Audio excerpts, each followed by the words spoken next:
Hello everyone, welcome to The Lazy Chef. Today we're going to be making tiffin. Tiffin is a no-bake cake. All you have to do is melt syrup, sugar and butter and mix it in with your other ingredients. Now in the British Raj, tiffin was used to denote what the English would call afternoon tea. But actually the word tiffing is a colloquial British word to meaning have a little tipple, you know, a little drinky. So anyway, that's beside the point. I hope you enjoy this recipe and I hope you make it. It's really easy, really quick, and the children at school love it. So enjoy. So the first thing we have to do is melt our butter, which is 110 grams, in a saucepan. And our 2 tablespoons of sugar and 2 tablespoons of treacle. I'm using golden syrup, which is generally what we use in the UK. We do use black treacle for some things though. And if you have a little look on the new website, it will explain a bit of the treacle thing and the different names for it.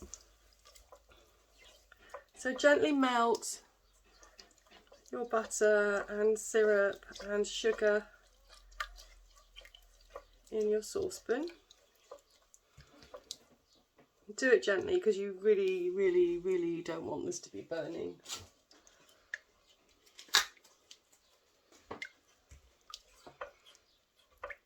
Give it a little stir. Keep it moving.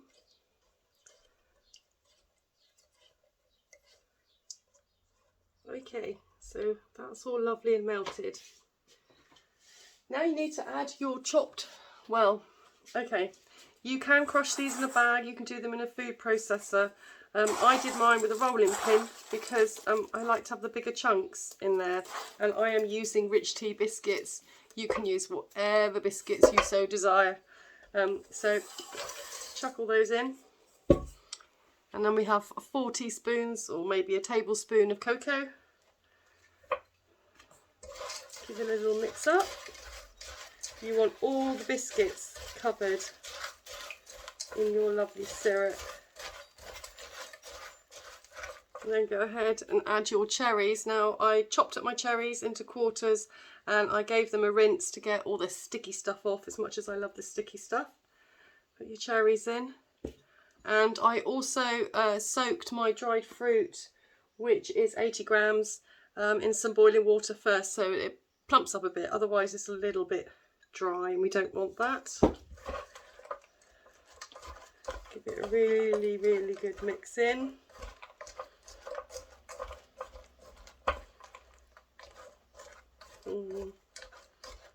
It's looking good.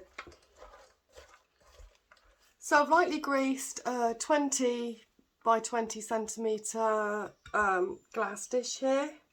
Give a little bit of grease so you'll be able to get the tiffin out. Then all you do is you pour in all of your tiffin ingredients.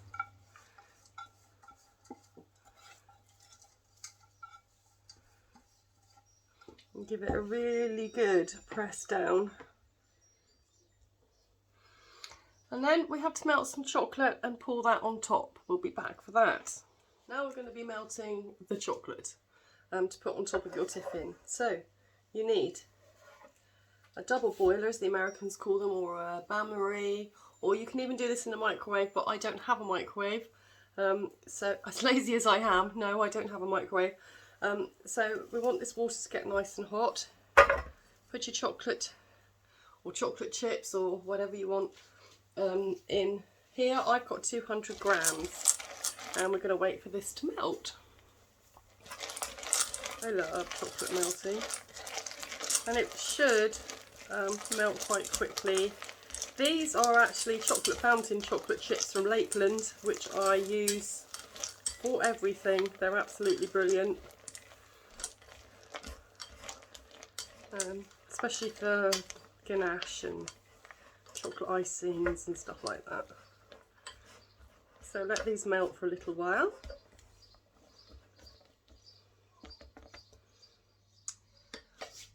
So I'm here. I'm really sorry it's taken me so long to do another video. I've been really busy. I've become a grandma in this time. I have a little grandson called Ben, and they live up country, so I went up to visit them and to see Baker Dave. Baker Dave's my ex-husband, and I'm hoping that in the summertime he'll come down for a couple of days and we'll do some baking bread videos, because Dave knows everything about bread, and that would be fun. Anyway, and I had loads of other things to do, and I had to go back to work, and I, you know, just didn't get around to doing it. But now I am getting around to doing it. So we're still waiting for this chocolate to melt. It's nearly there. It's nearly there.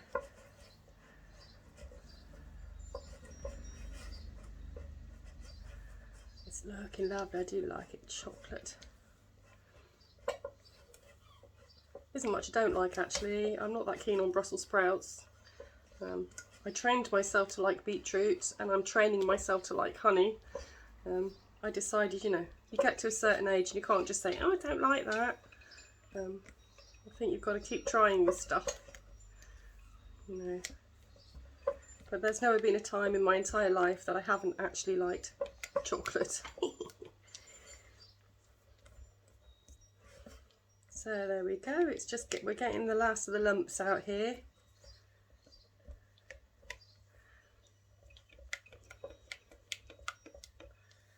It's looking nice and smooth.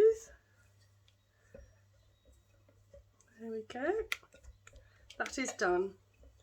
We're going to now put this on top of the tiffin. So here we have our lovely squashed down cake. Now I'm a bit disappointed because actually I think it should be more chocolatey than this. So I would kind of advise putting 2 tablespoons of cocoa in.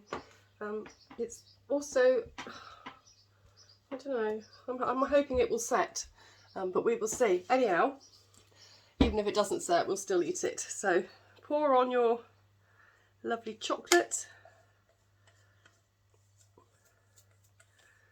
I mean, I put 200 grams on, that's just a guess. I think that's enough. I mean, if you do it in a flatter tin, so a bigger tin, then you will have thinner tiffin, and you'll probably need more chocolate to cover it.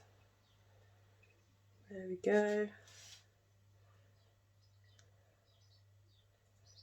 That's looking lovely. And I think I might put some chocolate chips on top.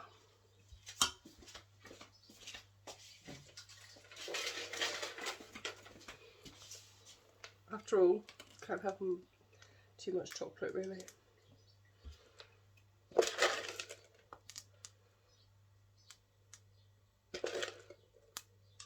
A little over generous, I know. Right.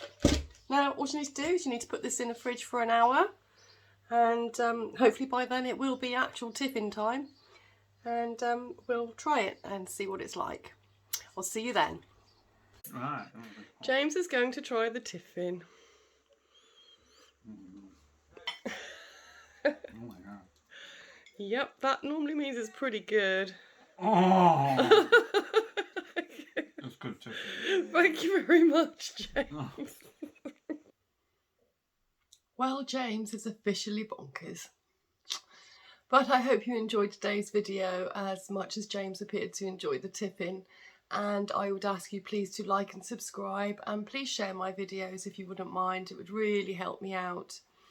So I hope to see you again soon, everybody. And thank you very much for coming. Take care of yourselves. Mwah. Bye now.